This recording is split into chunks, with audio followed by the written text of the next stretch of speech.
ایک شخص نے چڑیا پکڑنے کے لیے جال بچھایا۔ اتفاق سے ایک چڑیا اس میں پھنس گئی اور شکاری نے اسے پکڑ لیا۔ چڑیا کہنے لگی، اے انسان، تم نے کئی ہرن، بکرے، مرغے وغیرہ کھائے ہیں، ان چیزوں کے مقابلے میں میری کیا حقیقت ہے؟ ذرا سا گوشت میرے جسم میں ہے، اس سے تمہارا کیا بنے گا؟ تمہارا تو پیٹ بھی نہیں بھرے گا، لیکن اگر تم مجھے آزاد کر دو تو میں تمہیں 3 نصیحتیں کروں گی جن پر عمل کرنے سے تمہارے لیے بہت مفید ہوگا۔ ان میں سے ایک نصیحت میں تمہیں ابھی کروں گی، جبکہ دوسری اس وقت جب تم مجھے چھوڑ دو گے اور میں دیوار پر بیٹھ جاؤں گی۔ اس کے بعد تیسری اور آخری نصیحت اس وقت کروں گی جب دیوار سے اڑ کر سامنے درخت کی شاخ پر جا بیٹھوں گی۔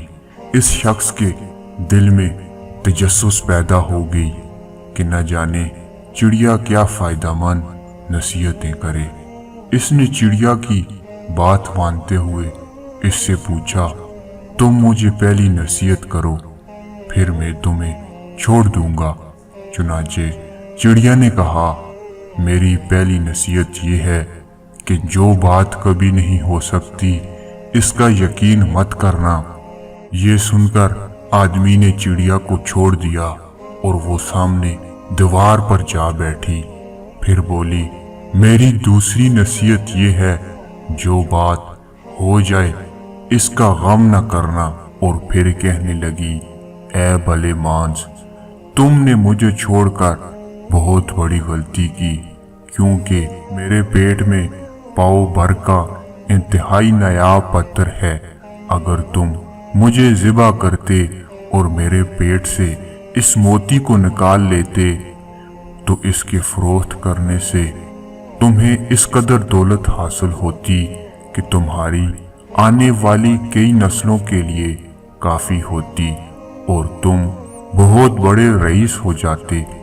اس شخص نے جو یہ بات سنی تو افسوس کرنے لگا اور پچھتایا کہ اس چڑیا کو چھوڑ کر اس نے اپنی زندگی کی بہت بڑی غلطی کی۔ اگر اسے نہ چھوڑتا تو میری نسلیں سنور جاتی۔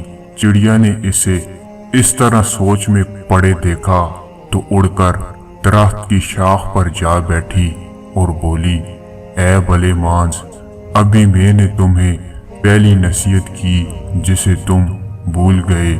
جو بات نہ ہو سکنے والی ہو اس کا ہرگز یقین نہ کرنا، لیکن تم نے میری اس بات کا اعتبار کر لیا کہ میں چٹان پر وزن رکھنے والی چڑیا اپنے پیٹ میں پاؤ وزن کا موتی رکھتی ہوں۔ کیا یہ ممکن ہے؟ میں نے تمہیں دوسری نصیحت یہ کی تھی، جو بات ہو جائے اس کا غم نہ کرنا، مگر تم نے دوسری نصیحت کا بھی کوئی اثر نہ لیا اور غم و افسوس میں مبتلا ہو گئے کہ خواہ مخواہ مجھے جانے دیا۔ تمہیں کوئی بھی نصیحت کرنا بالکل بیکار ہے۔ تم نے میری پہلی 2 نصیحتوں پر کب عمل کیا جو تیسری پر کرو گے؟ تم نصیحت کے قابل نہیں۔ یہ کہتے ہوئے چڑیا پھر سے اڑی اور ہوا میں پرواز کر گئی۔ وہ شخص وہیں کھڑا چڑیا کی باتوں پر غور و فکر کرتے ہوئے سوچوں میں کھو گیا۔ وہ لوگ خوش نصیب ہوتے ہیں جنہیں کوئی نصیحت کرنے والا ہو۔ ہم اکثر خود کو عقل کل سمجھتے ہیں اور اپنے مخلص ساتھیوں اور بزرگوں کی نصیحتوں پر کان نہیں دھرتے، اور اس میں نقصان ہمارا ہی ہوتا ہے۔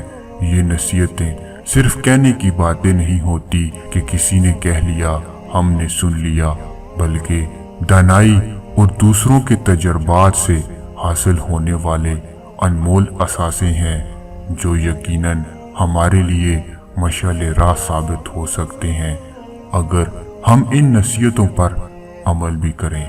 دوستو، مزید ویڈیو کے لیے آپ ہمارے چینل سبق ٹی وی کو لازمی سبسکرائب کریں۔ ویڈیو اچھی لگی تو اسے اپنے تمام دوستوں کے ساتھ شیئر کریں۔ دوبارہ ایک اور ایسی ویڈیو میں ملتے ہیں، تب تک اللہ حافظ۔